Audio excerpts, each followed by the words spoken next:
Assalamualaikum warahmatullahi wabarakatuh. Salam sejahtera bagi kita semua. Pertama, marilah kita panjatkan puji syukur kepada Allah Subhanahu wa Ta'ala yang telah memberikan rahmat dan karunia-Nya. Saya bisa dapat menyampaikan video presentasi ini kepada Bapak Ibu dosen serta semua pihak yang menyaksikan. Perkenalkan, nama saya Widiani Kurniasi. Dan pada kesempatan kali ini saya akan mempresentasikan dan mendemonstrasikan aplikasi yang telah saya buat, yaitu sistem pendukung keputusan pemberian sanksi tertib siswa di MTS Ibadur Rahman dengan metode SMART, Simple Multi Attribute Rating Technique. Adapun presentasi ini merupakan bagian dari tugas akhir yang di bawah bimbingan dosen pembimbing materi Bapak Yuli Haryanto MKom dan dosen pembimbing teknik Ibu Titin Ariska Sernayatin MPD. Tujuan dari pembuatan aplikasi ini adalah untuk membantu pihak sekolah dalam mengambil keputusan secara objektif dan sistematis terkait pemberian sanksi kepada siswa yang melanggar tata tertib sekolah dengan mempertimbangkan berbagai kriteria yang relevan. Baik, saya akan langsung mendemonstrasikan bagaimana aplikasi ini bekerja. Lalu kita buka aplikasi XMPP-nya, klik start pada modul Apache dan MySQL. Lalu kita buka aplikasi NetBeans-nya, run aplikasinya. Lalu maka halaman yang muncul pertama yaitu registrasi. Di sini kita mulai untuk pembuatan akun terlebih dahulu. Jika sudah mempunyai akun, maka bisa langsung klik tombol login. Kita masukin untuk pembuatan akun terlebih dahulu. Masukin username dan passwordnya, bebas, terserah apa aja. Lalu kita klik tombol registrasi, maka akan muncul notifikasi akun sukses. Lalu kita akan langsung diarahkan ke halaman login. Kita masukin data yang tadi saat pembuatan akun. Kita isi username dan passwordnya di halaman login. Lalu kita klik tombol login, maka notifikasi login sukses akan muncul. Kita klik OK. Lalu di sini ada halaman utama, yaitu ada data siswa, data kriteria, data subkriteria, data sanksi, data siswa pelanggan, data perizinan, dan laporan. Kita ke data siswa terlebih dahulu. Di sini kita ada tanggal, NIS, NISN, nama siswa, jenis kelamin, kelas. Lalu ada tabel untuk mencari data yang mau dicari, misalnya nama Ahmad, nama Ahmad akan keluar. Itu kita coba untuk menambahkan data.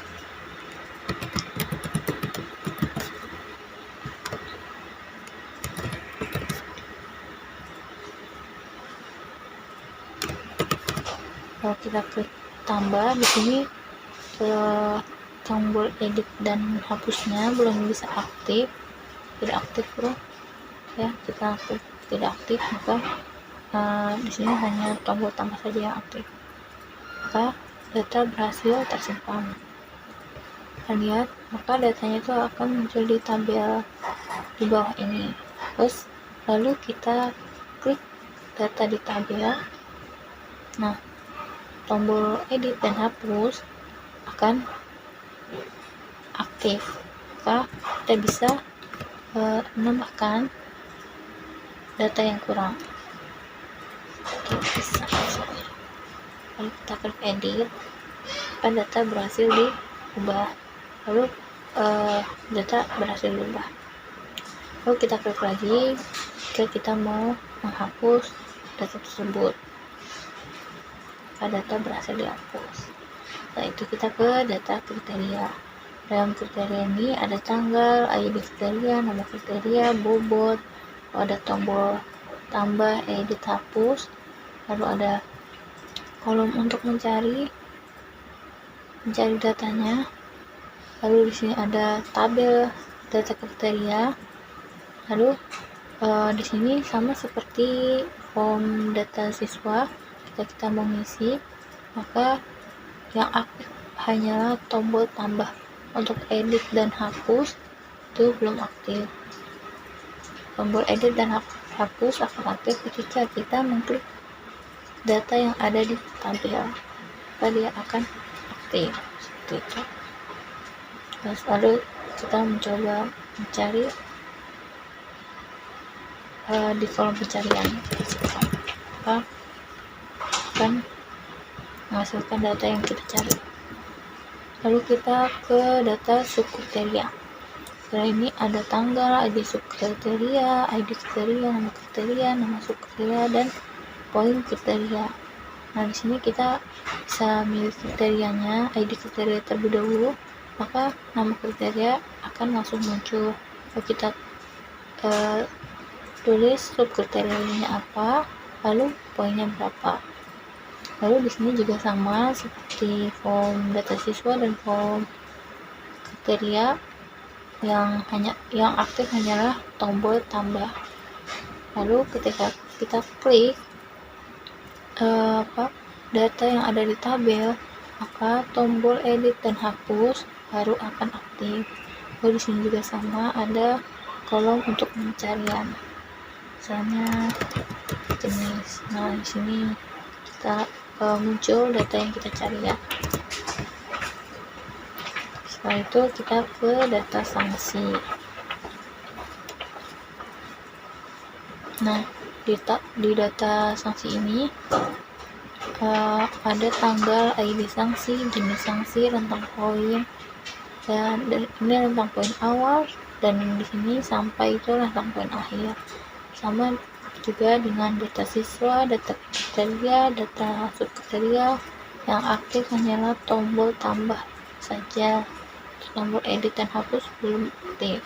Lalu di sini ada kolom pencarian untuk mencari yang data yang ingin saya cari, misalnya nasihat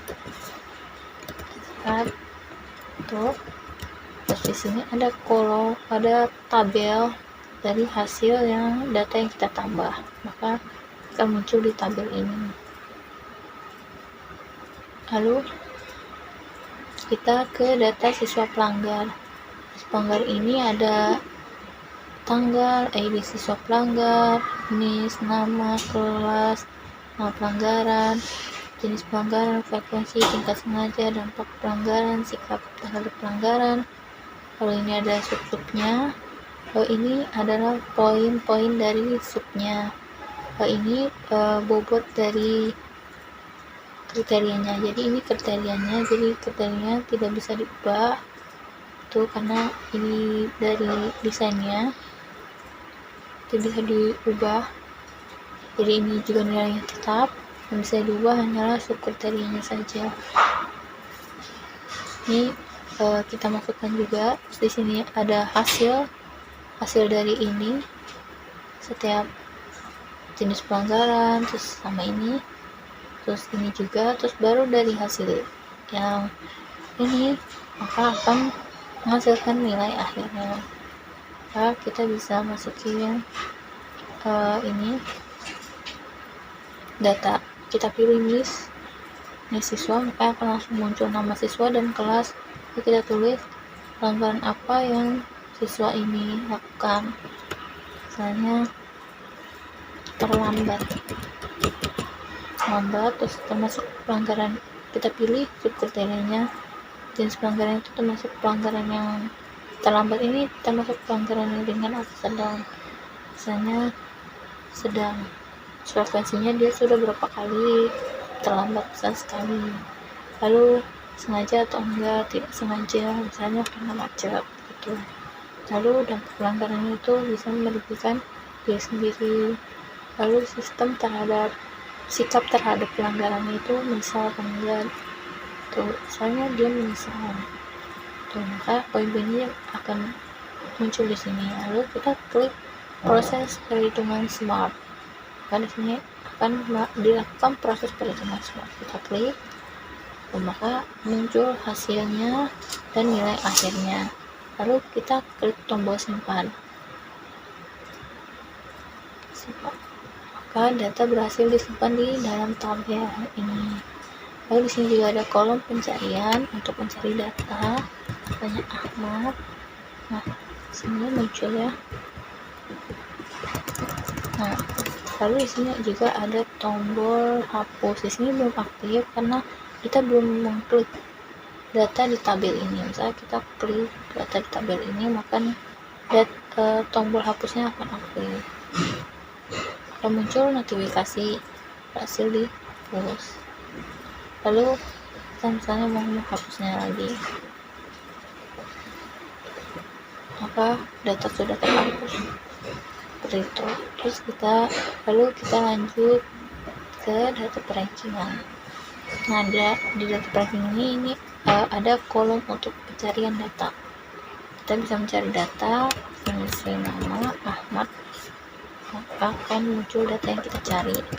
Lalu untuk perankingan di sini, ranking yang terbesar, ranking awal ini atau ranking satu adalah nilai yang total, nilai yang paling besar. Nah, ranking 1 total nilai akhirnya adalah 1. Jadi di sini yang dari yang terbesar sampai yang terkecil gitu. Makin terakhir berarti makin kecil.